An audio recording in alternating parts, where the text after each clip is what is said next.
नमस्कार, बिहार तक देख रहे हैं आप और आपके साथ मैं हूं आशीष रंजन। ओवैसी का सीमांचल दौरा और बिहार की राजनीति एक बार फिर से तेज हो गई। सीमांचल इसलिए भी महत्वपूर्ण कि बिहार के तमाम राजनीतिक दल की जो रस्साकसी है वो सीमांचल में ही देखने को मिल रही है। हर दल के लिए सीमांचल इतना क्यों खास है?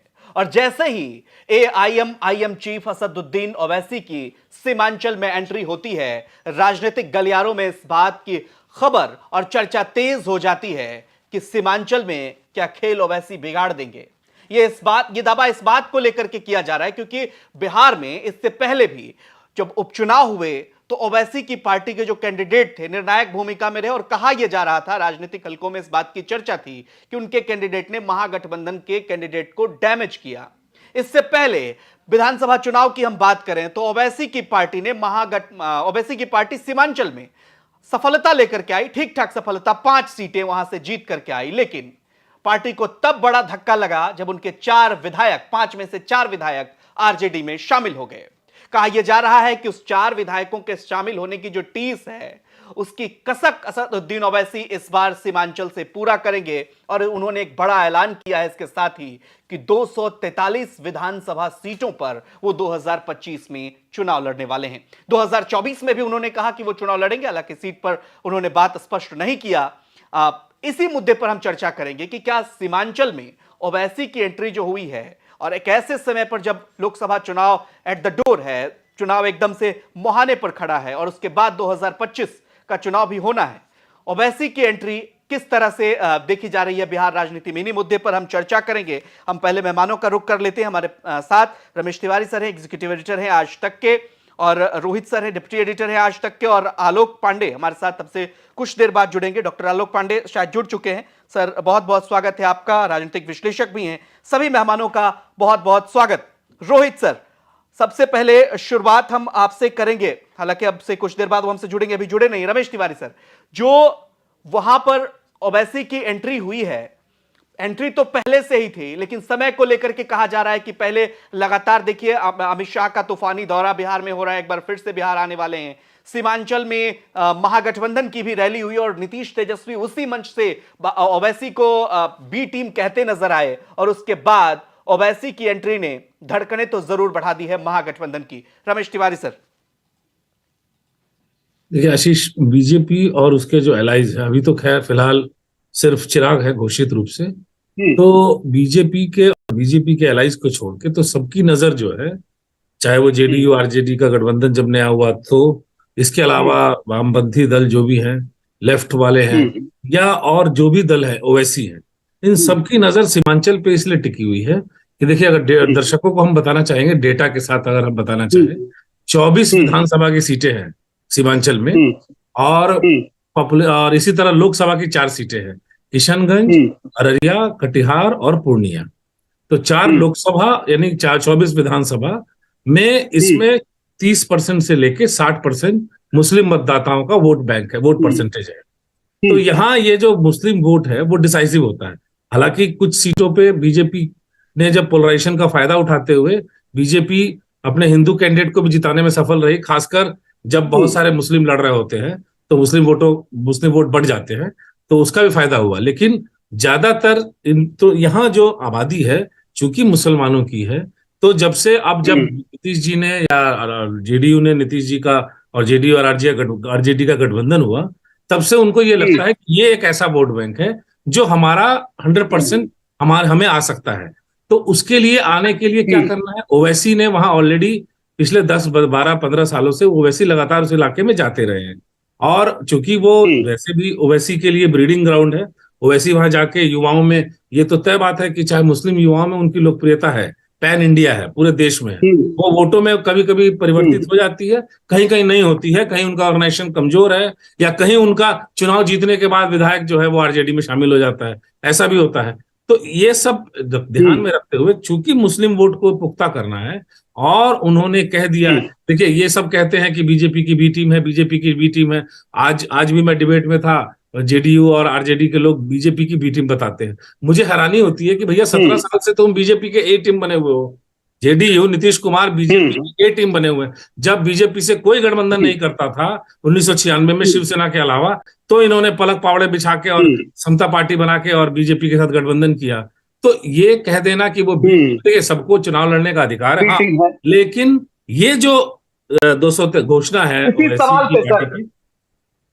वो चिंता, ओवैसी की प्रतिक्रिया भी है, ये सुन लेते हैं, उसके बाद आलोक सर के पास चलेंगे। ओवैसी ने बी टीम पर जवाब दिया है। बड़ी बात यह है कि आपको बीजेपी की टीम बी कहा जाता है, इस पे क्या कहेंगे? वो छोड़ दीजिए, वो हमको बहुत कुछ कहा जाता है, कहते रहेंगे, क्योंकि हम सीमांचल और गरीब और मजलूम की इंसाफ की लड़ाई लड़ रहे हैं, इसीलिए इस तरह की बातें हमसे की जाती हैं। हम तो इस बात का अहद कर चुके हैं कि जब तक हम राजनीति में अल्लाह हमको रखेगा, हम लड़ते रहेंगे गरीब और मजलूम के इंसाफ। तो इसका मतलब ये हुआ कि 2024 और 25 में आप लड़ेंगे इस बार? यकीनन लड़ेंगे, हम तो कोई एनजीओ तो नहीं है, हम लड़ेंगे बराबर और लड़ेंगे। और जिन लोगों ने सीमांचल की जनता को धोखा दिया और उनके पीठ में खंजर घोंपा और उनके पूरी कोशिशों पर पानी फेर दिया, उनको ये जनता जमहूरियत के दायरे में रहकर उनको उनका मुकाम दिखाएगी और उनको हमेशा के लिए उनको लोग याद रखेंगे कि ये वही लोग थे जिन्होंने गरीबों के ख्वाबों को चुकनाचूर किया और उनसे धोखा किया। हमारे साथ हमारे डिप्टी एडिटर रोहित सर जुड़ चुके हैं। रोहित सर, सबसे पहले आपसे यह समझना चाहेंगे कि सीमांचल दौरा ओवैसी का हुआ एक ऐसे समय पर जब सब पॉलिटिकल पार्टी की नजर सीमांचल पर टिकी हुई है, और आप देखें जिस तरीके से नीतीश तेजस्वी एक मंच से ओवैसी को बी टीम कहते नजर आए और उसको सिरे से खारिज कर दिया असदुद्दीन ओवैसी ने। बड़ा ऐलान 243 सीटों पर चुनाव लड़ने का, नुकसान पहुंचा पाएंगे सीधा सीधा महागठबंधन को?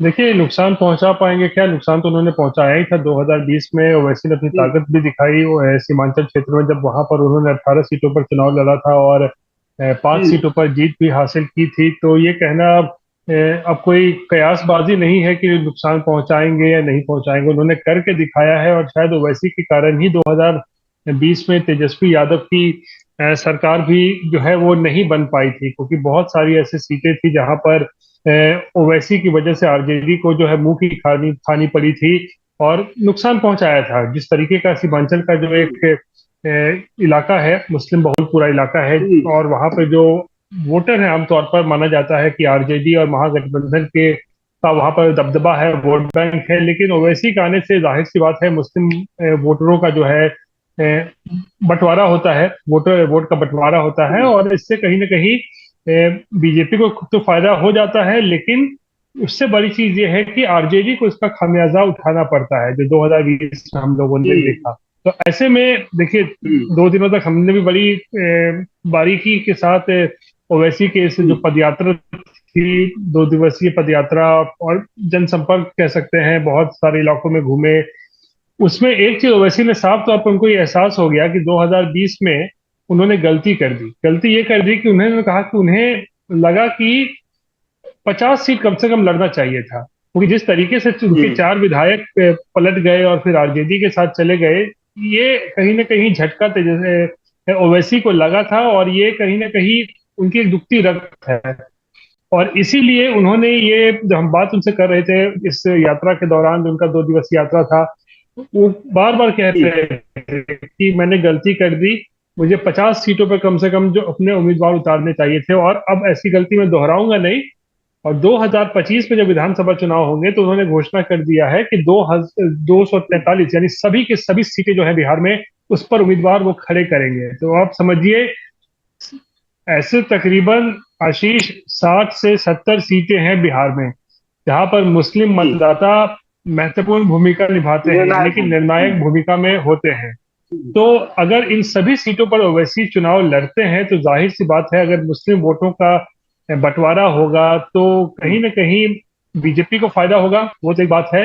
लेकिन आरजेडी को इसका खामियाजा उठाना पड़ेगा, ये मुझे लगता है ज्यादा बड़ी बात है।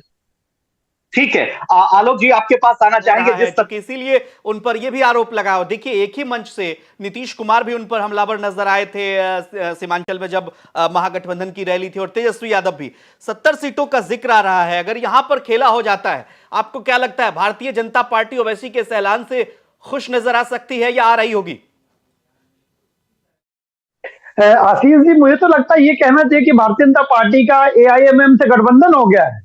मैं तो ये, मुझे प्रथम दृष्टया तो मुझे यही लग रहा है गठबंधन एक नए तरीके का गठबंधन है। आप ये मत सोचिए कि 60 से 70 सीटों पर भी उसका प्रभाव आएगा, उसका प्रभाव हर सीट पर आएगा, क्योंकि 60 से 70 सीटों पर तो मुस्लिम मत जो है वो निर्णायक है। लेकिन बिहार का शायद ऐसा कोई जिला नहीं होगा जहां मुस्लिम मत ना हो।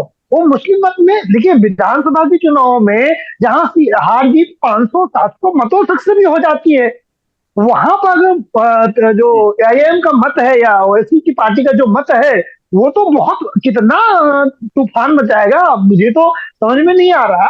60 से 70 सीटों पर तो प्रत्यक्ष सामने दिखाई दे रहा है, लेकिन उसका प्रभाव बहुत ज्यादा दिखाई देगा। हर सीट पर मुसलमान मत अगर कुछ कुछ भी काट लेते हैं तो अंततः क्या होगा, जो भारतीय जनता पार्टी 1500 मत से हार रही होगी, 2000 मत से हार रही होगी, वो भारतीय जनता पार्टी सीट निकाल देगी। और इससे तो यह लगता है कि बिहार में अगली सरकार कहीं भारतीय जनता पार्टी न बना ले और ओवैसी के अप्रत्यक्ष प्लेटफॉर्म पर देखिए रमेश तिवारी सर, क्या यही वजह है? अपनी रैली वहां करती है, फोकस उनका उस सीट पर होता है। इसमें बहुत सारे समीकरण हैं, आप जरा विस्तार से बताइए कि आखिर क्या समीकरण है कि भारतीय जनता पार्टी का भी फोकस जो है वो सीमांचल पर ज्यादा दिख रहा है। अमित शाह की पहली रैली होती है वहीं से होती है। ये आशीष, उनका पूरे राज्य पे फोकस है। उनको चूंकि मुस्लिम वोट नहीं देते हैं बीजेपी को परंपरागत रूप से, अब देना शुरू किया है कुछ कुछ संख्या में, लेकिन बहुत ज्यादा क्रांतिकारी उसमें बदलाव हो जाए ऐसा नहीं है। उनका फोकस पूरे राज्य पे रहता है, मैसेज वो वहां से डिलीवर करते हैं, क्योंकि जब सभी लोगों को मुस्लिम वोट की दरकार है, बीजेपी को सिर्फ हिंदू वोट की दरकार है। बीजेपी ये मानती है कि हम हिंदुओं को यूनाइट कर देंगे, जाति पाति में जो बांटने की जो उनको कोशिश हो रही है उनको हम धर्म के नाम पे जोड़ेंगे।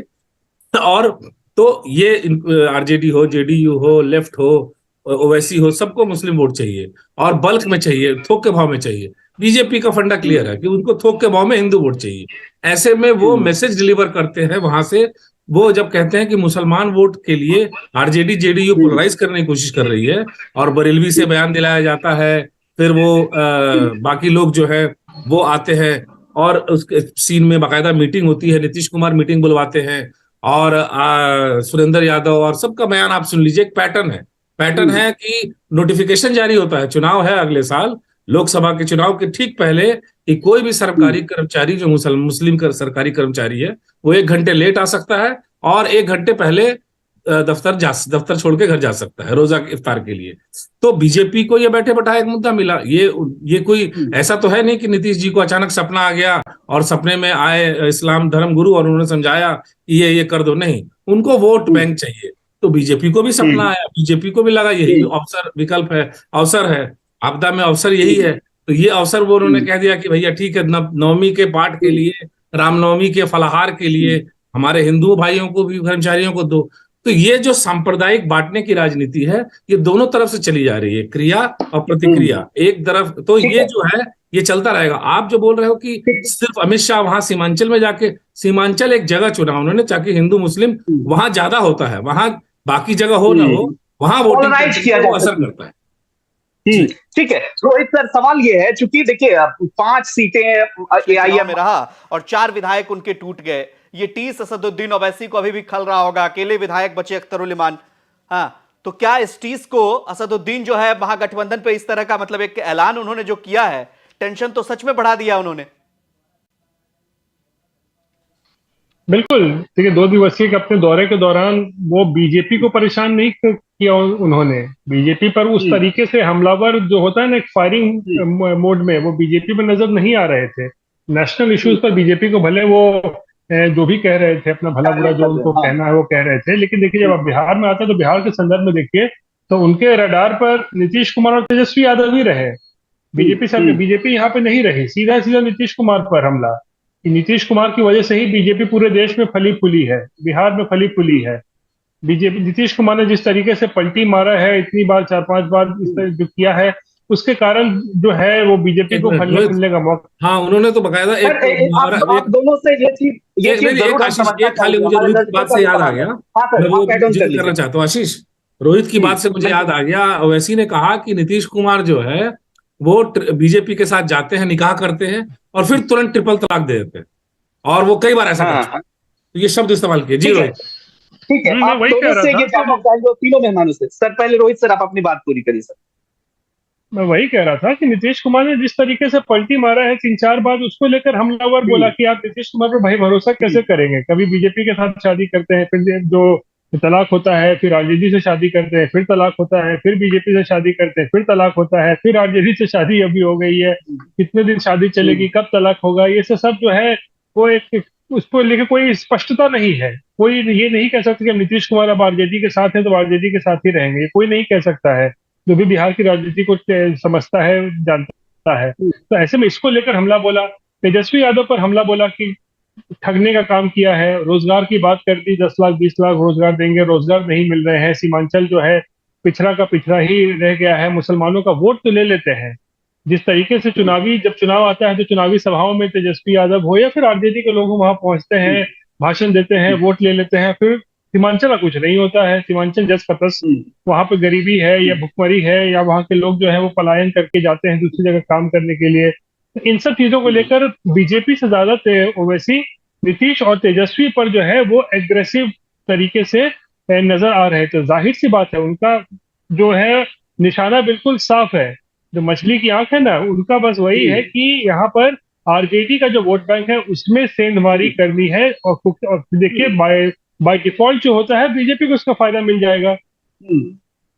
सर इस पे दर्शकों का भी सवाल कहा जा रहा है कि बड़ा नुकसान तो आरजेडी ने पहुंचाया, 4 विधायक उनके तोड़ लिए, पूरे बिहार में उनके 1 विधायक मात्र बचे। ऐसे में नीतीश कुमार पर उनका हमला ज्यादा क्यों हो रहा है आजकल? देखिए, नीतीश कुमार पर हमला करने से जो नेतृत्व है या जो पलटी मार है उनको उसको भुनाना चाहते हैं। और दूसरा है कि आरजेडी ने बहुत बड़ा नुकसान किया, 4 विधायक ले गए, लेकिन आप देखोगे कि कहीं पे निगाहें कहीं पे निशाने वाली बात है, नुकसान तो आरजेडी का ही ज्यादा होना है। आप देखिए जो नीतीश कुमार का परंपरागत वोट है उसमें मुस्लिम से ज्यादा दूसरे वर्ग के लोग हैं, लेकिन आरजेडी को बहुत बड़ी मात्रा में मुस्लिम वर्ग का वोट मिलता है। तो किसी चाहे आरजेडी को नुकसान पहुंचाए चाहे जेडीयू को नुकसान पहुंचाए, अल्टीमेटली उस गठबंधन को नुकसान पहुंचेगा और मुस्लिम मत जिसको ज्यादा मिलता है उसको ज्यादा नुकसान पहुंच सकता है। मैं ये बिल्कुल कहने के लिए तैयार नहीं हूं कि बहुत ज्यादा बड़ी मात्रा में वो नुकसान पहुंचाएंगे, लेकिन अगर वो इतनी 2000, 4000, 3000, 5000 वोट किस तरह से घसीट सकते हैं, वो कोई बहुत बड़ा बिहार में टेक्टोनिक शिफ्ट लाने नहीं जा रहे हैं, लेकिन टेक्निकल फायदा मिल सकता है। मैंने कहा कुछ सीटें बीजेपी की बढ़ सकती है, जहां बीजेपी कुछ मतों से हार जाती। ये हर बार हर चुनाव में होता है कि 10, 15, 20, 25 सीटें ऐसी होती है जहां बहुत थोड़े मतों से हम कोई एक पार्टी हारती है या कोई दूसरी पार्टी जीतती है। वेस्ट बंगाल का उदाहरण देखिए, आप देखेंगे बीजेपी 100 से ज्यादा सीटें ऐसी थी उस समय, जब तक मुझे याद आ रहा है, जहां 1000-2000 मत से हारी थी। तो और कहा जाता था कि अगर नरेंद्र मोदी जी पर चुनाव प्रचार में चले गए होते आखिरी फेज में, कोरोना की वजह से नहीं जा पाए थे, तो होता बीजेपी सरकार बनाती। ऐसा एक विश्लेषण आया था उस समय। तो उस जगह पर वो ऐसी फायदा करने जा रहे हैं। मुसलमान बिहार को इनको बहुत सीरियसली नहीं लेने जा रहा है। देखिए अभी वो एक जेडीयू के मिनिस्टर है, वो कह रहे थे कि और बीजेपी की जो ये विधायक जी उसमें पसमंदा मुसलमानों को लेकर के भी, मुस्लिम मतों को लेकर के बिहार में भी आपके प्रोग्राम में मैं देख रहा था, उसमें आपकी बात चल रही थी कि वो कन्वर्टेड मुसलमान और घर वापसी की बात। तो माहौल बड़ा गर्म है बिहार में, सबको मुस्लिम मत चाहिए। गर्म माहौल के बीच रमेश तिवारी सर, एक बड़ा सवाल और मौजूद सवाल ये उठता है, जो सवाल असदुद्दीन ओवैसी उठाते हैं, उनकी पार्टी उठाती है, मुसलमानों के हित से जुड़ा हुआ सवाल है। क्योंकि जब अगर जाति की राजनीति हो ही रही है सर, तो उनका कहना है कि हमारी संख्या जो है 19-20% के आसपास है। आपने अल्पसंख्यक मंत्रालय भले जमा खान को बना दिया, लेकिन बजट नहीं दिया।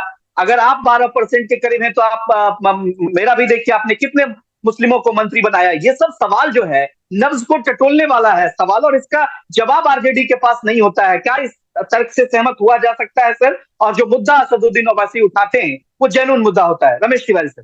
नहीं, देखिए मुझे लगता है कि वो मुसलमानों के जेन्युइन मुद्दे, मुसलमानों का मुद्दा है शिक्षा, रोजगार, जैसे हिंदुओं का मुद्दा है वो मुसलमानों का मुद्दा है। मुसलमानों का मुद्दा जुपिटर ग्रह से तो आया नहीं है, वो इन्हीं के वो बुनियादी सवाल नहीं उठाते हैं, मुझे ऐसा लगता है। वो भी वही राजनीति कर रहे हैं जो बाकी लोग कर रहे हैं, ट्रेडिशनल। देखिए मुसलमानों के साथ जो मुद्दे हैं कि ये कि जैसे दवाई है, रोजगार है, इंफ्रास्ट्रक्चर है, नौकरी है, पलायन है। पलायन मजदूर मुसलमान सिर्फ हिंदुओं का थोड़ी ना होता है, बिहार से मुसलमान भी बाहर जाते हैं। देखिए जो बिहार में है, जो बिहारी है वो पलायन कर रहा है। हमें जब वोट के लिए तो खांचों में बांटते हैं नेता, वो बढ़ भी जाते हैं, लोग उसके ट्रैप में पड़ भी जाते हैं। लेकिन सच्चाई ये है कि मुद्दे सारे, चाहे हिंदू के हो, चाहे मुस्लिम के हो, चाहे क्रिश्चियन के हो, या चाहे किसी भी धर्म के, किसी जाति हो, बिहारी के, हर वही है। दूसरी बात, जो वो मुद्दा उठाते हैं उसमें एक बात में ये दम है कि आप वोट लेते आए हो, बीजेपी को गाली। देखिए होता क्या है, अब तक जो मुसलमानों का वोट कैसे मिलता था, एक तरीका था, बड़ा ही हिट फॉर्मूला, जो लालू जी, बाकी मुलायम सिंह और बाकी जो काउ बेल्ट के जो पॉलिटिशियन हैं, या साउथ के politician for that matter, BJP को खूब गाली दो, कोस कोस के गाली दो। बीजेपी, अब तो मोदी तो अभी आए हैं 2014 से, उसके पहले जो बीजेपी, आडवाणी, अटल, बाकी जो नेता हुए हैं, सबको कोस भर भर के गाली दो। उससे क्या होता था कि लोगों में, ये मुसलमानों में प्री बाबरी मस्जिद एरा हो या पोस्ट बाबरी मस्जिद डेमोलिशन हो, एक गुस्सा है उनको ये लगता है। लेकिन चूंकि अब जो है सिचुएशन पलटा है पिछले 7-8 सालों में।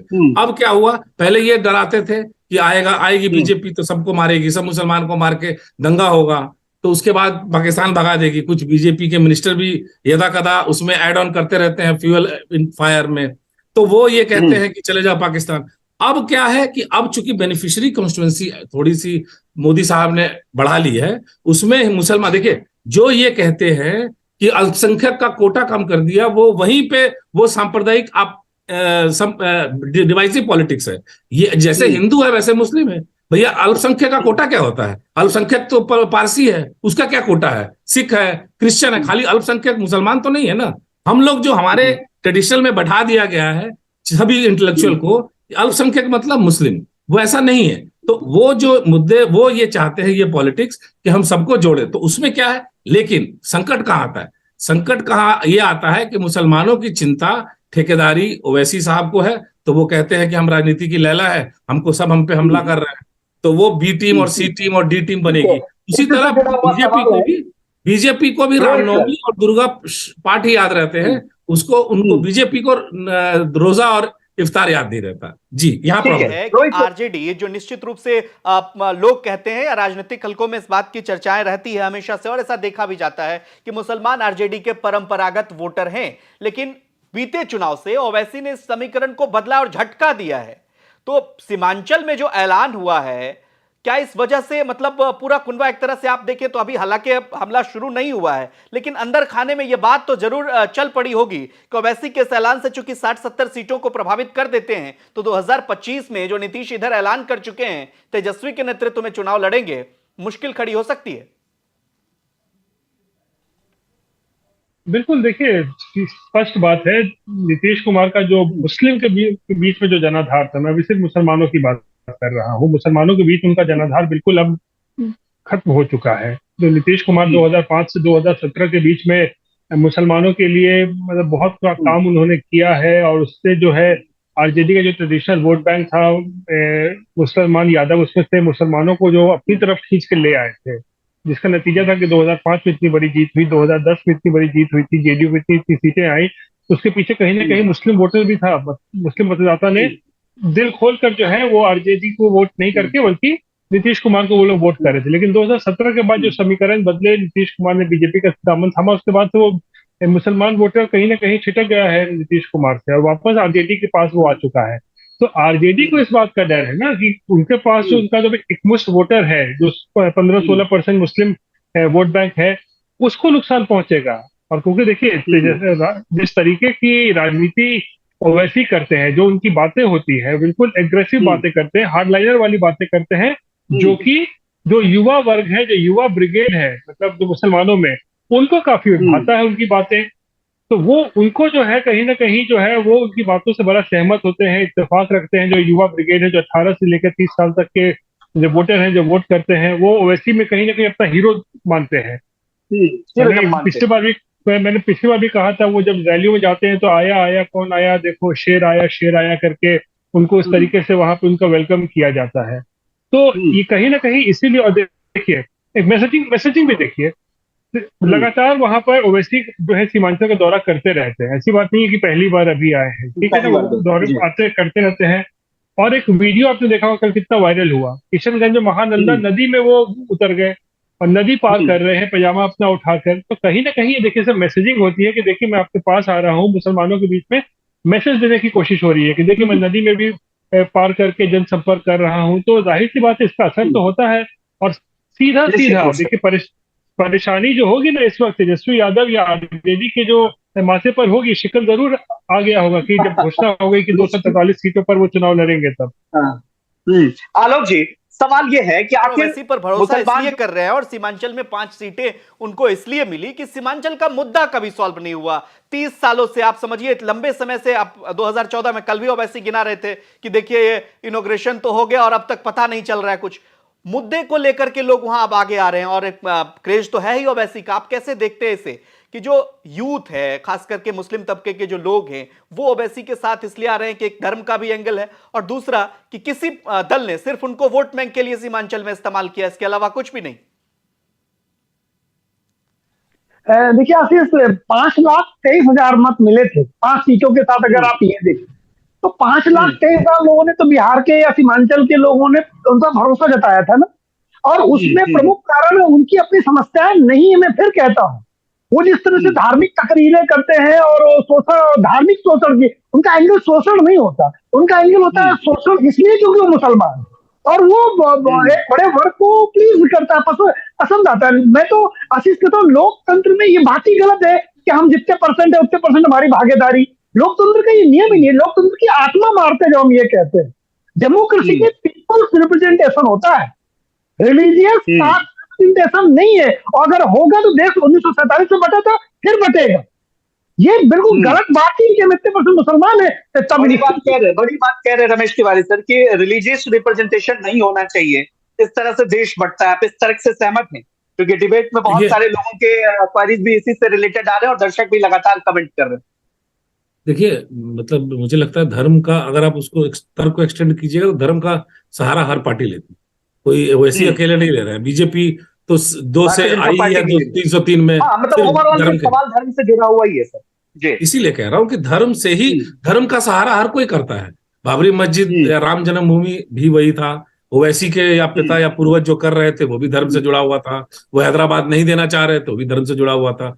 कश्मीर में हरि सिंह जो कर रहे थे वो भी धर्म से जुड़ा हुआ था। जो नेहरू ने किया उसमें भी धार्मिक एंगल था। जो फारूक अब्दुल्ला और उनके पिता शेख अब्दुल, देखिए धर्म तो हमेशा, मेरी आपत्ति क्या है, ओवैसी को हर जगह लड़ना है, हर जगह मुद्दे, एक तो मुद्दे सिर्फ और सिर्फ डिवाइसिव उठाते हैं, जो कि बीजेपी में रिएक्शन में मोदी साहब को गाली देके या लोकल लेवल पे जो स्टेट गवर्नमेंट होता है उसको गाली देके। पहली बात देखिए, उसमें मुश्किल क्या है? मुश्किल क्या है कि एक आज के दौर में, पिछले कुछ सालों में देखिएगा, 10-20 सालों में इलेक्शन टूरिज्म एक डेवलप हो गया है। अरविंद केजरीवाल जाते हैं गुजरात, अब उसके बाद जब चुनाव खत्म हो गया 2 महीने के बाद, वो दोबारा गुजरात नहीं गए। ओवैसी साहब की मुश्किल वही है कि ओवैसी साहब आते हैं चुनाव के वक्त, 2020 में आए थे, खूब घूमे उमे, 2020 के बाद 2023 हो गया, 3 साल बाद पजामा वाला जो उठा के जो आप फोटो कह रहे हो, यही सवाल होना रमेश तिवारी सर, इस पर जरूर फोकस करिए। दर्शकों का सवाल है कि कौन ऐसा नेता, बताइए। जेडीयू की बात करें, जो सत्तासीन दल रहे हैं, सीमांचल पर किसने ज्यादा फोकस किया है? स्थितियां तो जस की तस वैसी ही है सर। पुल तक नहीं बन पा रहे हैं, बिजली की समस्या है, सड़क की समस्या है सर। बेगूसराय है और मेरा घर मोतिहारी है, सीमांचल ही क्यों? बेगूसराय और बिहार मोतिहारी की तस्वीर बदल गई क्या? देखिए वो तो हर जगह, वो बिहार को फिर डिस्ट्रिक्ट और फिर जिले में मत बांटिए, ब्लॉक में, और ये नहीं बोले कि हम ये गांव पिछड़ा है। पूरा बिहार आप यूनिट लीजिए। ओवैसी सिर्फ और सिर्फ सीमांचल पे इसलिए फोकस नहीं कर रहे हैं, इसलिए कर रहे हैं क्योंकि वहां मुस्लिम है, यहीं से आता है कम्युनलिज्म एंगल। कम्युनल एंगल तो यही आता है। मुझे आपत्ति ये है कि वो अभी फिर टूरिज्म करके चले जाएंगे और फिर अगर लोकसभा में 1-2 सीट नहीं मिली तो फिर वो विधानसभा में आएंगे। तो आप अगर किसी क्षेत्र से जुड़े रहते हैं, क्योंकि उनके साथ मुश्किल है कि हैदराबाद हेडक्वार्टर है, लेकिन ये जो इलेक्शन टूरिज्म है उससे जनता का भरोसा नहीं हो पाता। यही कारण है कि आरजेडी जेडीयू को मुसलमान का 90% से ज्यादा वोट मिलेगा। लेकिन भरोसा तो हुआ सर कि 5 सीटें आखिर ओवैसी को कैसे आ गई सीमांचल में? अगर टूरिज्म अब 85 आरजेडी को भी तो आई, उसमें भी तो मुस्लिम वोट। अगर 2-4 एक जगह एक पार्टिकुलर एरिया में अगर उनको लोगों ने वोट दे दिया, इसका मतलब ये नहीं कि पूरे बिहार के मुसलमानों के नेता हो गए। उस एरिया के लोगों को उन्होंने एड्रेस कर दिया, वहां मैसेज पहुंच गया, लेकिन बाकी जिले के लोगों को, मुसलमानों को वो नजर नहीं आया। जी आरजेडी का वोट बैंक, रोहित सर आपके पास आएंगे। जिस तरीके से परंपरागत रूप से लगातार माना जाता रहा, उसी सवाल को हम फिर से दोहराते हैं। इस वोट बैंक को काटने में असदुद्दीन ओवैसी हर जगह सफल होते दिख रहे हैं। हर जगह सफल होते दिख रहे। पूरे बिहार की हम बात कर ले, उपचुनाव में भी हमने वो परिणाम देखा। तो क्या जो नीतीश तेजस्वी की भविष्यवाणी थी उस मंच से, वो सही साबित होती दिख रही है क्या? क्योंकि अब ऐलान कर चुके हैं वो 245, ये नहीं कि मतलब इतने सिर्फ सीमांचल में, उनका दायरा जो है पूरे बिहार तक चला गया। बिल्कुल, देखिए ओवैसी ने अपनी जो ताकत है वो जरूर दिखाई है, बहुत सारे जगहों पे दिखाई, लेकिन बिहार की बात करें तो 2020 में अपनी ताकत तो दिखाई, एहसास तो करा ही दिया भाई, कम से कम हमने 5 सीटें यहाँ पर जीत ली हैं, खाता तो अच्छे तरीके से उन्होंने खोला। तो वैसे ही उन्होंने उपचुनाव में भी दिखाई, गोपालगंज हो या कुर्दी हो, वहां भी उनकी वजह से ही कह सकते हैं कि बीजेपी की इन दोनों सीटों पर जीत हुई है। तो ताकत का एहसास तो ओवैसी ने करवा ही दिया है।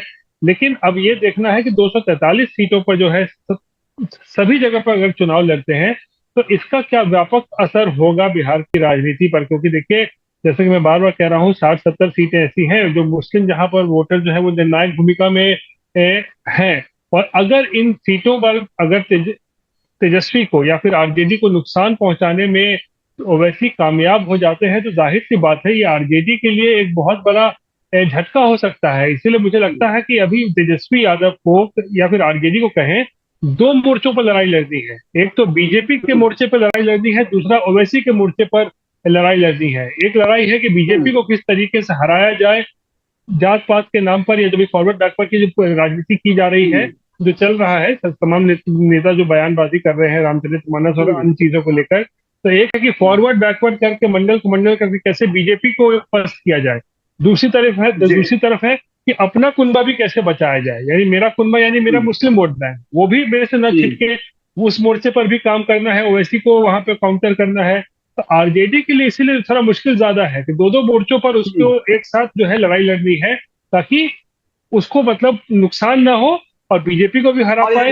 या अग्नि परीक्षा बात कह रहे हैं, इसकी अग्नि परीक्षा 2024 में ही होना है, क्योंकि 2024 भी बहुत कुछ तय करेगा सर। यहां पर मतलब अगर दोनों मोर्चों पर उनको लड़ना है महागठबंधन को, भारतीय जनता पार्टी से, और ओवैसी फैक्टर तो है ही नहीं, बिल्कुल लड़ना है। और मुझे लगता है कि आरजेडी सक्षम है, तेजस्वी यादव ने अपने आप को सिद्ध किया है, और ऐसा कोई बहुत बड़ा डैमेज नहीं हो पाएगा मुझे अभी तक जितना लग रहा है। लेकिन हाँ, वैसी प्रभाव तो डालेंगे। लेकिन अभी रमेश सिंह जो बात कही थी धर्म वाली बात, थोड़ी सी उसमें मुझे जोड़ना है, आपकी अगर अनुमति हो तो मैं उसको जोड़ दूं तो शायद बात कंप्लीट हो जाएगी। देखिए, जब इस्लामिक वाद आता है, इस्लामिक आधार पर देश बढ़ चुका है। हिंदुत्व क्या था, हिंदूवाद के आधार पर देश घटा नहीं कभी। जिन्ना की 14 सूत्री मांगे, इसमें टॉपिक नहीं है, जिन्ना ने जो 14 सूत्री मांगे रखी थी हिंदुओं के साथ रहने के लिए, वो नहीं मानी जा सकती थी, इसलिए उन्होंने अलग देश मान लिया। तो जब धर्म एक माइनोरिज्म चलता है और धार्मिक आधार पर एक विद्वेष होता है, तो 1947 में इस्लामिक विद्वेष का परिणाम देश का बंटवारा हम देख चुके हैं। वो बड़ा खतरनाक है। जब ये कहते हैं कि हम मुसलमान हैं, हमें इतने % मिनिस्टर चाहिए, तो एज इतिहास का शिक्षक होने के नाते मेरी रूह काम जाती है कि किस तरफ देश को लेके जा रहे हैं, ये ठीक नहीं है। इस आधार पर हम देश पर बांट चुके हैं। हिंदुओं ने कभी देश मुसलमानों से कहा ही नहीं कि हम आपके साथ नहीं रहेंगे। देश बढ़ गया तो भी मुसलमानों के साथ रह रहे हैं, देश जब नहीं बटा था तब भी मुसलमानों के साथ रह रहे थे। हमारे मुस्लिम भाइयों ने कहा था कि हमें हिंदुओं के साथ नहीं रहना है, इसलिए थोड़ा सा मुझे डर लगता है। और ओवैसी का, मैं तो यही मानता हूं कि ओवैसी का प्रभाव न्यूनतम रहे तो भारत की राजनीति में ज्यादा अच्छा है। ठीक है, यही सवाल रमेश, जुड़ा हुआ सवाल यह है कि ओवैसी ने ऐलान कर दिया कि वो गठबंधन नहीं करेंगे। ऐसे में जो मतलब आरजेडी का या फिर जेडीयू का, ये तमाम पार्टियां जो इसमें आरोप इसलिए बड़ा हो जाता है कि बी टीम इनको इसलिए कहा जाता है कि अन्य दलों के साथ तो सामंजस्य बिठा लेते हैं, और यहाँ 243 पे लड़ने का ऐलान कर चुके हैं। मुसलमान परंपरागत रूप से भारतीय जनता पार्टी के वोटर नहीं है। ऐसे में अगर मुसलमान वोटरों में सेंध लगा पाते हैं असदुद्दीन ओवैसी, तो महागठबंधन का वोट कटेगा और बी टीम इनको आसानी से घोषित कर दिया जाता है उनकी तरफ से।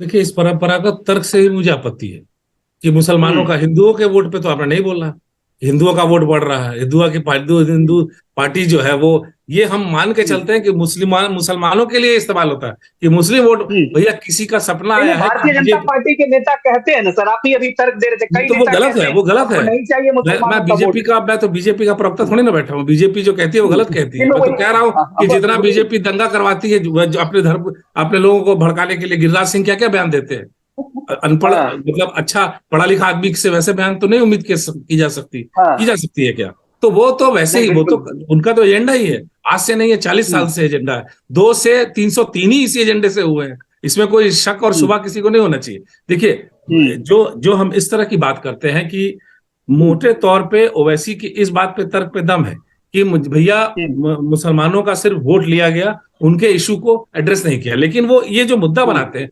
नैरेटिव वो बनाते हैं, वो उस शब्दों का मुसलमानों के शब्दों जाल पे, जैसे उन्होंने आज नीतीश को गाली दिया कल, उसमें शब्द क्या लिखे, ट्रिपल तलाक, निकाह।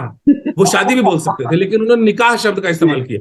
वो उन प्रतीकों की बात करते हैं जो मुस्लिम कट्टरपंथी इस्तेमाल करते हैं। मुझे हिंदू कट्टरपंथी से भी दिक्कत है, मुझे कट्टरपंथ से लड़ाई है ना, हमारी लड़ाई तो कट्टरपंथ से है। तो आप वहां ये दिक्कत है, वो इश्यूज, वो इमोशनल इशू एड्रेस करते हैं। वो उनको भी समझ में आ गया है कि बिना इमोशनल इशू आइडियोलॉजी के हिसाब से कुछ होने वाला नहीं है, वोट नहीं मिलने वाला है, ना मैं सेंध मार पाऊंगा जब वो, इसीलिए वो उन मुद्दों को एड्रेस नहीं करते जो आप कहते हैं कि वो बहुत मुद्दों को, वो यूथ में, इसीलिए जब यूथ ताली तभी बजाता है जब वो मोदी को गाली देते हैं, जब वो बीजेपी को गाली देते हैं तो तभी वो बजाता है कि मोदी साहब, बड़ा जो अपने दिलचस्प किरदार है लेकिन ओवैसी का, बड़ा दिलचस्प बात किरदार रखते हैं तो एकदम लगता है कि रोहित सर की संवैधानिक मर्यादाओं से बंधा हुआ, और जब मंच पर बोलते हैं तो एकदम से एक वो वाली उनकी छवि निकल करके सामने आती है जो दोनों तरफ की राजनीति का हिस्सा हो सकता है। उन प्रतीकों का, जिसका रमेश तिवारी सर जिक्र कर रहे थे, उन प्रतीकों का इस्तेमाल करते हैं, उन शब्दों का इस्तेमाल करते हैं जो कहीं ना कहीं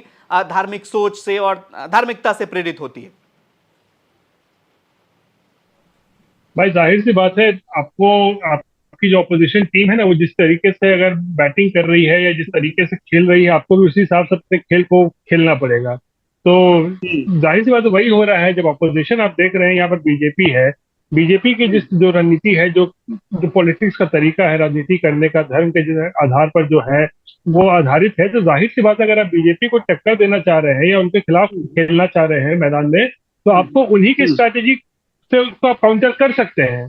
कितना कर पाएंगे वो तो बात की बात है, लेकिन आपको भी उसी रणनीति के हिसाब से आपको बैटिंग करनी पड़ेगी। तभी तो देखते नहीं कांग्रेस वाले, जो कांग्रेस के लोग हैं, जनेऊ पहनते हैं, मंदिरों में जाते हैं, क्योंकि वो जानते हैं कि भाई जिससे वो लड़ाई लड़ रहे हैं, वो चैंपियन है इन सब चीजों का।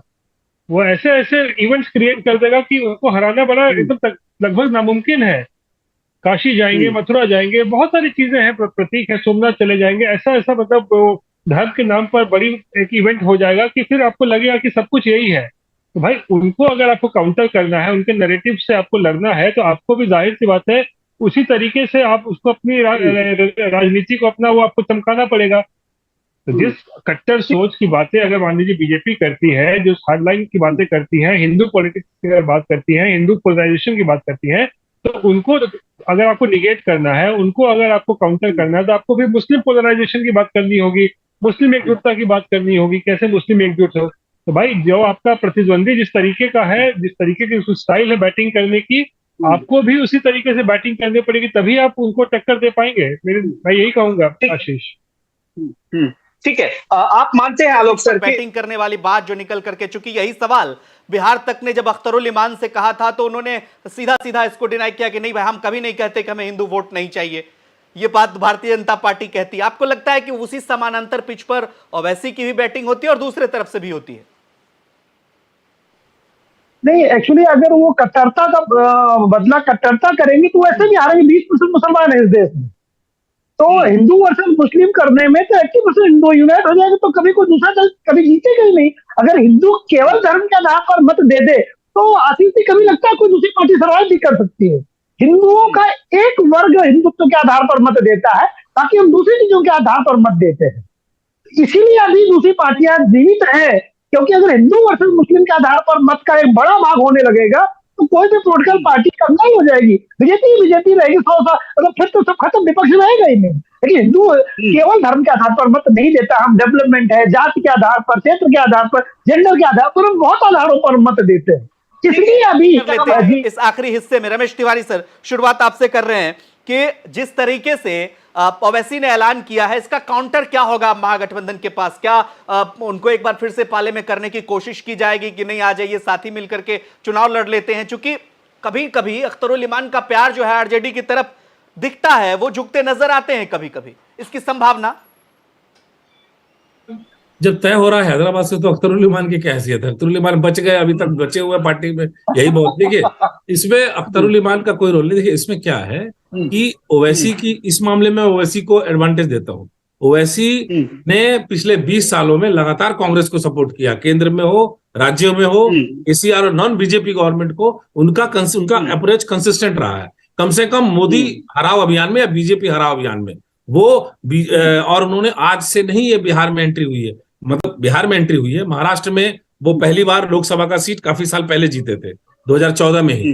तो इसलिए महाराष्ट्र में बाकायदा उनकी एंट्री है। औरंगाबाद हो, मुंबई के आसपास जो थाने के इलाके हैं, जो मुस्लिम बहुल इलाके हैं, वहां उनकी बाकायदा एंट्री हो चुकी है पहले। और उन्हें और भी एरियाज में, चाहे वो बंगाल में सफल नहीं हो पाए, लेकिन बंगाल में भी उन्होंने अच्छी खासी प्रेजेंस दिखाई थी। लेकिन चूंकि वहां बीजेपी, मोदी को हराने के लिए या बीजेपी को हराने के लिए मुस्लिम वोट बहुत ज्यादा पोलराइज हो गया, तो वहां उनका कोई रोल नहीं था। देखिए, इसमें जो वो मुद्दे उठाते हैं, या जो वो उन मुद्दों की विवेचना होनी चाहिए। जो मुद्दे उठाते हैं, वो एक पार्टी को गाली देके, वो एक बीजेपी को गाली देके, या वो नेगेटिव वोट हासिल करना चाहते हैं। अगर उन्हें लॉन्ग टर्म में ये पॉलिटिक्स करनी है, तो पॉजिटिव एजेंडे के साथ आना होगा। इश्यूज जैसे उनके कई बार डिबेट में तो वो आके उठा लेते हैं, या पार्लियामेंट में भी उठा लेते, जैसा कि आपने खुद जिक्र किया, लोकसभा में उठ के।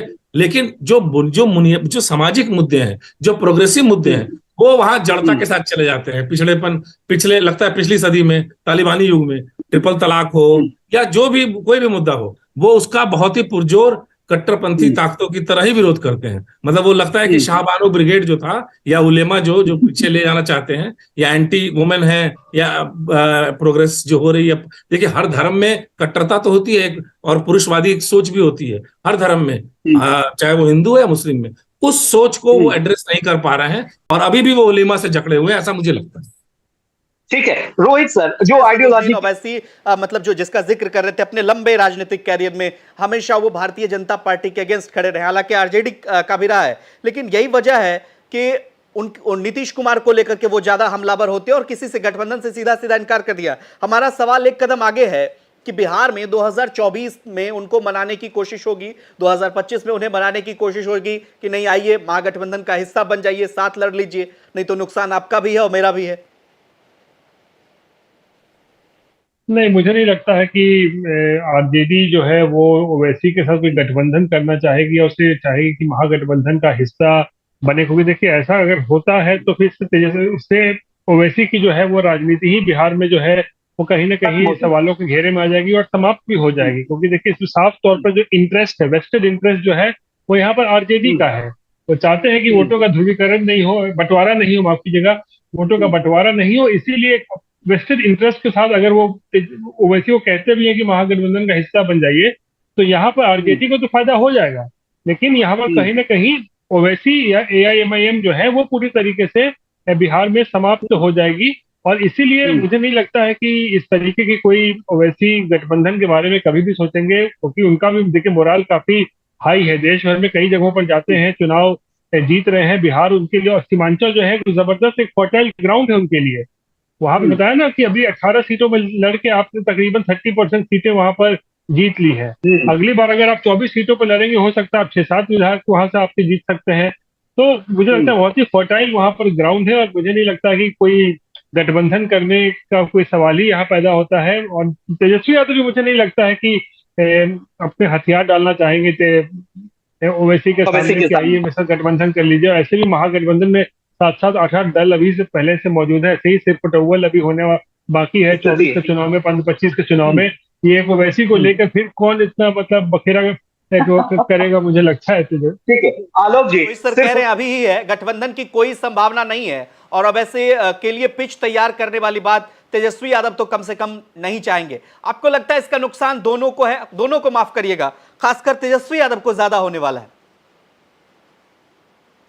नहीं, तेजस्वी यादव का एक नजरिया मेरे दिमाग में और भी आ रहा था। इसके पहले जब ओवैसी जीते थे तो जेडीयू आरजेडी साथ नहीं थे, तो अगर थोड़ा भी आरजेडी जेडीयू का वोट बैंक मिल जाता है और एक दूसरे को ट्रांसफर हो जाता है, तो शायद ये जो पार्टी का नुकसान है ये कवर नहीं कर सकते हैं, मुझे ऐसा लगता है। क्योंकि जेडीयू का वोट अब कुछ तो आएगा, ट्रांसफर होगा ना, तो बहुत बड़ा टेक्टोनिक शिफ्ट लेकर के वो शायद ना आ पाए। अगर जेडीयू का वोट, थोड़ा भी आरजेडी जेडीयू का वोट जो है एक दूसरे को समर्थन दे देता है, तो शायद ओवैसी काउंटर हो जाएंगे। लेकिन अगर जिस तरह से उपचुनाव में नहीं मिला मत उस तरह से, तो फिर नुकसान ओवैसी जरूर करेंगे और उसका अप्रत्यक्ष लाभ भारतीय जनता पार्टी को मिल जाएगा। और जैसा मुझे शक है, और कभी कभी मेरा शक सही भी निकल जाता है। जी ऐसे ठीक है। रमेश तिवारी सर, एक सवाल एंट्री हुई है असदुद्दीन ओवैसी की, और उनका जो वोटर है वो भी एकदम से अब उनकी तरफ, मतलब कुछ वोट तो है ओवैसी का जिसको आप कह सकते हैं, जैसे हमने कुरहनी में भी देखा, गोपालगंज में भी देखा, हर जगह देखा। ऐसे में 2024 ही 2025 का रास्ता तय कर देगा कि आने वाले दिनों में सीमांचल में, खासकर सीमांचल का जिक्र है, वहां क्या होने वाला है। देखिए, वोट है लेकिन वो उम्मीदवार पे ज्यादा है। जैसे आप विवेचना कीजिए कुर्नी और इसका, हम कुर्नी का ये याद करके रखे हुए हैं कि 2500 वोट ओवैसी के कैंडिडेट को मिला, और बीजेपी को हराने के लिए मुकेश सहनी ने भूमिहार कैंडिडेट खड़ा किया, उसको 10,000 वोट मिला, उसको हम नहीं चेक करते। तो हम सोचते, हम ये हमारा जो एनालिसिस है वो थोड़ा सा फॉल्स उसमें प्रेमाइसिस पे है कि हम भूमिहार व जो वोट जो 10,000 बीजेपी को जा सकता था वो मुकेश सहनी ने खड़ा किया, वो तो उसके कारण हमें बीजेपी को नुकसान हुआ, तो वो हम उस चीज को कंसिडर नहीं करते। देखिए, ले दे के सब पार्टी का वोट बैंक वही होता है। अगर गोपालगंज में एआईएमएम को 11,000 वोट आए तो वो कैंडिडेट का वोट था, क्योंकि वो कुड़िले में आते आते तो 2,500 रह गया, तो वो कैंडिडेट का वोट था। आप ये मान लीजिए, पार्टी के नाम पे एआईएम ओवैसी के लोग रैली में आते हैं, भाषण उनके उत्तेजक होते हैं, ओजस्वी होते हैं, कभी कभी बायस्ड भी होते हैं, लेकिन फिर भी वो जो मोदी पे हमला करते हैं वो अच्छा बोलते हैं, वो जिस अंदाज में, जो उनकी भाषा शैली है या जो आक्रामकता है, उनके भाई की तरह अच्छा है कि उनकी आक्रामकता नहीं है, क्योंकि उनके भाई तो बोलते हैं कि 10 मिनट हटा लो पुलिस, तो उस टाइप का भाषण नहीं देते हैं कम से कम असदुद्दीन ओवैसी साहब। लेकिन वो जो यूथ में कनेक्ट होता है, यूथ में ऐसे बीजेपी आरएसएस में बहुत सारे लीडर रहे हैं पहले, तो वो जब आप युवा वर्ग को, मोदी को या बीजेपी को गाली देके ताली बजवाएंगे तो वो ताली तक तो ठीक रहता है, लेकिन कई बार वो वोट में कन्वर्ट हो जाता है, लेकिन ज्यादातर नहीं होता है। ओवैसी की पार्टी का ऑर्गेनाइजेशनल स्ट्रक्चर उतना मजबूत नहीं है, वो इलेक्शन टूरिज्म में भरोसा करते हैं, वो केजरीवाल है, इसीलिए वो मुझे लगता नहीं कि उनका बहुत लॉन्ग टर्म भविष्य है, और इसीलिए आरजेडी जेडीयू को ही मुस्लिम मतलब समर्थन करे, ऐसा मेरा आने वाले वक्त मानना है। वह सवाल है जो पार्टी का स्ट्रक्चर है अभी सीमांचल में, भले उनका परफॉर्मेंस रहा 30% सीट वहां से वो मतलब जहां जितना चुनाव लड़े वो जीत करके आ गए, लेकिन पार्टी का स्ट्रक्चर बिहार में इतना बड़ा नहीं हुआ है, और मुसलमान ऐसा नहीं है कि खुल करके ओवैसी पे ही भरोसा कर लेंगे। आरजेडी को भी वो वोट करते हैं, नीतीश कुमार को भी वोट करते हैं। ऐसे में ओवैसी का ये ऐलान मतलब उत्साह में ज्यादा और विश्वास में थोड़ा कम लग रहा है। बिल्कुल, अभी देखिए दूध का जला हुआ है ना, अभी तो उनको 4 विधायक उनके जो है वो चले गए आरजेडी में, तो झटका तो लगा है, सदमे में तो जरूर होंगे कि जहाँ पे उन्होंने एक शुरुआत की थी अच्छी, तो यहाँ अकाउंट खोला था अपना, तो वहां पे खाता खोलने के बाद अचानक से 1 साल के अंदर ही उनके विधायक छोड़ छाड़ के उनको चले जाते हैं, तो कहीं ना कहीं परेशानी तो जरूर उनको हुई है। इसीलिए हो ये भी कहा जा सकता है कि उत्साह में दे दिया गया बयान हो कि इस बार पूरा का पूरा लड़ेंगे, देखते हैं क्या होता है। लेकिन इसमें सवाल ये भी एक खड़ा होता है, कितने उम्मीदवार वो लाएंगे कहाँ? 243 उम्मीदवार क्या ओवैसी के पास है? मुझे नहीं लगता है कि उनके पास 20 उम्मीदवार भी अभी इस वक्त कागज पर अगर कहें तो 20 उम्मीदवार भी उनके पास तैयार होंगे। तो 243 उम्मीदवार लेकर आना, जो जिनकी विनेबिलिटी हो, जो जीत सकते हो, जीतने की क्षमता हो, ऐसे उम्मीदवारों को लेकर आना मुझे लगता है अभी बहुत टेढ़ी खीर है अभी वैसे, लेकिन 2-3 साल का समय है। लेकिन फिलहाल मुझे लगता है कि ये ज्यादा अभी थोड़ा एक्साइटेड होकर जो है उन्होंने ये इस तरीके का बयान दे दिया है कि इस बार तो देख लेंगे, 2025 आने दीजिए, सबके सब सीटों पर चुनाव में लड़ूंगा। जी आलोक सर, आरजेडी को परेशान करने के लिए या फिर अपने कार्यकर्ताओं में जोश भरने के लिए 243 का ऐलान कर दिया, सवाल यही पार्टी के स्ट्रक्चर पर भी था, और रोहित सर ने विस्तार से बता भी दिया कि 243 उम्मीदवार लाएंगे कहां से। आप देखते हैं मतलब इस तरह की संभावना कि 243 उम्मीदवार अच्छे मिल जाएंगे ओवैसी को, जो मुसलमानों का वोट लेकर के ओवैसी की झोली में डाल देंगे और आरजेडी को नुकसान पहुंचा देंगे, महागठबंधन को नुकसान पहुंचा देंगे। आशीष, इसको मैं आपके दर्शकों को एक साधारण उदाहरण समझाता हूँ, क्योंकि मैं आईएएस को पढ़ाता हूँ, यूपीएससी के बच्चों की तैयारी कराता हूँ। मेरे में बहुत बच्चे आते हैं, सर मैं 15 घंटे रोज पढ़ लूंगा। मेरा यार 9 घंटे पढ़ लो, 15 का टारगेट लेके चलते हैं, 5 में आगे भी कभी कभी नहीं टिकते हैं। तो ऐसा जोश होता है, नए नए में जब नयापन होता है तो थोड़ा जोश आता है। जोश में दिया ज्यादा इतना इंफ्रास्ट्रक्चर नहीं है। दूसरा एक बात हम और कहेंगे, रोहित सर की बात, उन्होंने कहा कि वो भाषण दिया जाता है कि आया आया मेरा शेर आया, उसको लेकिन मेरे मन में ख्याल आया, आपके दर्शकों से बताना चाहूंगा, भारत में शेर इंडेंजर्ड स्पीसीज में है, तो ऐसा न हो ऐसी भारतीय राजनीति के इंडेंजर्ड स्पीसीज ही बन जाए। इसलिए उनके समर्थक जरा संभाल के कहा करें कि आया आया मेरा शेर आया। शेर बड़ी मात्रा में है नहीं और खतरे में है, उनको जू में बंद करके रखा जाता है, गिर में बंद करके रखा जाता है, तो इसलिए ऐसे बयानों का शेर खतरे में है, शेर खतरे में नहीं, तो शेर तो मोदी को ही बोला जाता है, जब मोदी वाला शेर खतरे में नहीं है और ओवैसी वाला खतरे में है। मैं तो इस तर्क को नहीं मानूंगा। ओवैसी को भी बोला जाता है, नरेंद्र मोदी को बोला जाता है, राहुल गांधी को बोला जाता है, हर आदमी हर पार्टी शेर ही बोलती है। कोई भी आज तक बिल्ली और कुत्ता कोई बन के नहीं आया कोई भी पार्टी में या कोई भी नेता, सब शेर बन के ही आते हैं। हाँ, रिजल्ट जो है वो उन्हें कभी बिल्ली बना देते हैं, कभी बंदर बना देते हैं, कभी भालू बना देते हैं और शेर एक ही रह जाता है। लेकिन आते सब शेर, लॉन्च तो सब शेर में ही होते हैं साहब। तो इसीलिए मैं जो ओवैसी जो करना चाह रहे हैं आशीष, वो उससे ये जरूर हो सकता है कि अभी पिछले 5-7 सालों में जब तक सुप्रीम कोर्ट ने स्ट्राइक नहीं किया था रिलीजियस रिजर्वेशन को, सुप्रीम कोर्ट ने स्ट्राइक डाउन किया, अदरवाइज वो इस बात को उठाते रहे। वो एक डेंजरस ट्रेंड है राजनीति में। और क्योंकि कल को कोई ये बोले कि भैया 80% हिंदू है तो हिंदुओं के लिए 80% आरक्षण कर दो, और तो ये वाली जो बात है, लेकिन ये कोई नई बात नहीं है, वैसी उसी चीज को एक्सटेंड कर रहे हैं जो लालू मुलायम ने मंडल के दौर में या वीपी सिंह ने कर दिया था। वो कह रहे हैं जिसकी जितनी मतलब जो संख्या भागीदार उतनी ही उसको भागीदारी दे दो, उसकी साझेदारी उतनी ही कर दो। तो वो जो है ना वो डेंजरस ट्रेंड है, क्योंकि लोकतंत्र में क्या होता है कि फिर कोई गरीब या उसके चुनने के आसार कम होते जाएंगे, क्योंकि फिर वो मैनिपुलेटिव पॉलिटिक्स हो जाएगी। ओवैसी की एक प्लस और नेगेटिव ये जरूर है कि वो प्लस ये है वो आते हैं और भाषण अच्छा देते हैं तो वो लोगों में कनेक्ट कर पाते हैं, लेकिन मुश्किल वही है कि तेजस्वी और नीतीश के सामने ये चुनौती तो है। क्या आपको लगता है कि मुसलमान वोटरों को नीतीश कुमार, तेजस्वी यादव 2024 में, 2025 में इतना समझा पाएंगे कि जो मुसलमान यूथ हैं या वोटर हैं वो असदुद्दीन ओवैसी की तरफ ना जाकर के इनकी तरफ आ जाए, महागठबंधन की तरफ आ जाए? देखिए, मुसलमान वोटरों को समझाने का बस एक ही तरीका है और उसी तरीके पर काम किया भी जा रहा है महागठबंधन की तरफ से। बस ये समझाओ, मुसलमान वोटरों के दिमाग में ये चीज घुसा दो कि ओवैसी बीजेपी की बी टीम है। अगर आप वोट करेंगे ओवैसी को तो इसका सीधा सीधा फायदा बीजेपी को मिलेगा, बीजेपी को उम्मीदवार की जीत होगी। ये बस समझाना है, ये कोशिश हो रही है। हमेशा कोई एजेंडा नहीं है। जी सर, आप अपनी बात एक बार फिर से दोहरा दीजिए। हाँ सर, एक बार दोहरा दीजिए।